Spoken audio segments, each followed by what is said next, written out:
मित्रों, ईरान में इस्लामिक शासन के खिलाफ सिर्फ महिलाएं सड़क पर नहीं उतरी हैं। इस वक्त सारे देश में उग्र प्रदर्शन हो रहे हैं। ईरान में कुल 31 प्रांत हैं और सभी 31 प्रांतों में इस्लामिक शासन के खिलाफ विरोध प्रदर्शन जारी है। इस शुक्रवार को ईरान के लिए इसलिए भी संवेदनशील माना जा रहा है क्योंकि सिर्फ एक दिन पहले निर्वासित क्राउन प्रिंस रजा पहलवी भी ईरान के सभी लोगों से बाहर निकलने की अपील कर रहे थे, जिसके बाद हजारों प्रदर्शनकारी तेहरान और दूसरे शहरों में एक साथ सड़कों पर उतर गए। ईरान की सड़कों पर आज़ादी आज़ादी और खामनेई मुर्दाबाद के नारे लगने लगे और ईरान के अलग अलग हिस्सों से हिंसा और आगजनी शुरू हो गई। आज आपको ईरान में चल रही अराजकता की तस्वीरों को भी बहुत ही ध्यान से देखना चाहिए। ईरान की स्थिति आपने देखी। हर प्रांत, हर जिले में सरकार विरोधी हजारों प्रदर्शनकारी सड़कों पर हैं। ये प्रदर्शनकारी सरकारी संपत्तियों को आग लगा रहे हैं, यानी सीधे ईरान की सेना और इस्लामिक शासन की पुलिस को चैलेंज दे रहे हैं। प्रदर्शनकारियों ने इस्फहान में ईरान के सरकारी TV Islamic Republic of Iran broadcast की एक इमारत को आग के हवाले कर दिया। प्रदर्शनकारियों का आरोप था सरकारी टीवी प्रोपेगेंडा कर रहा था। तेहरान की सड़कों पर जलते हुए वाहनों की तस्वीरें बता रही हैं राजधानी की सड़कें भी अब पूरी तरह सरकार के कंट्रोल में नहीं रह गई। प्रदर्शनकारी तेहरान के चौराहों पर लगे सीसीटीवी तोड़ रहे हैं ताकि उनको पहचान कर कार्रवाई न की जा सके।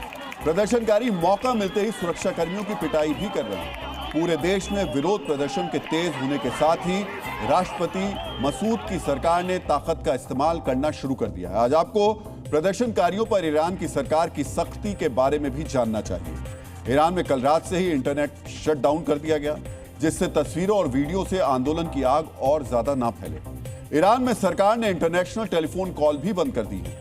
सरकार का दावा है विरोध प्रदर्शनों को देश के बाहर से निर्देश मिल रहे हैं। अब तक ईरान में 45 से ज्यादा प्रदर्शनकारियों की मौत हो चुकी है।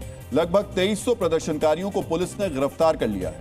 ईरान में 50 से 70 शहर ऐसे हैं जहां पर प्रदर्शनकारी सरकार पर भारी पड़ रहे हैं, लेकिन तेहरान और बड़े शहरों में अभी भी सरकारी कार्यालयों और सैन्य प्रतिष्ठानों पर सरकार का कंट्रोल है।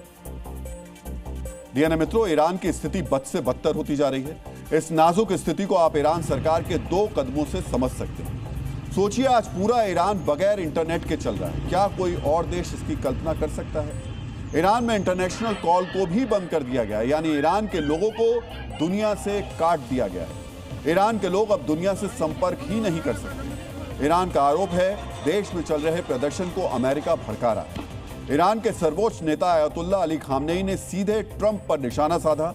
ईरान के सर्वोच्च धार्मिक नेता ने अपने समर्थकों के सामने ईरान में गड़बड़ी का ठीकरा अमेरिका के राष्ट्रपति ट्रंप पर फोड़ दिया। खामनेई ने तोड़फोड़ करने वालों के साथ साथ ट्रंप को भी अल्टीमेटम दे दिया। खामनेई ने कहा, ईरान विदेशी ताकतों की सेवा करने वाले भाड़े के लोगों को बर्दाश्त नहीं करेगा और अमेरिका के राष्ट्रपति ट्रंप को अपने देश को संभालना चाहिए जिसमें हर तरीके की घटनाएं हो रही हैं। खामनेई के तेवर बता रहे हैं ईरान में उग्र प्रदर्शनकारियों पर सख्ती बरती जाएगी और इसीलिए ईरान में इंटरनेट और इंटरनेशनल कॉल्स को बंद कर दिया गया। खामनेई ने अपने देश के लोगों को संबोधित किया, इसे समझा जा सकता है, लेकिन अमेरिका के राष्ट्रपति ट्रंप ने भी ईरान के लोगों को संदेश दिया और खामनेई के बारे में बड़ा खुलासा किया। जिस वक्त खामनेई ईरान में बैठकर ट्रंप पर देश में हिंसा फैलाने का आरोप लगा रहे थे, उस वक्त अमेरिकी राष्ट्रपति ईरान के लोगों और दुनिया को बता रहे थे कि खामनेई ईरान से भागने वाले हैं। ट्रंप ने यह भी कहा कि अगर प्रदर्शनकारियों को ईरान में मारा गया तो अमेरिका कड़ा जवाब देगा।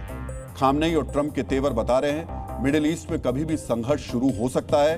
अब तक जुबानी तीर चला रहे खामनेई और ट्रंप एक दूसरे पर मिसाइलें भी छोड़ सकते हैं। आज आपको यह भी जानना चाहिए कि ईरान, अमेरिका और इजराइल, इसकी क्या क्या इस वक्त तैयारियां चल रही हैं।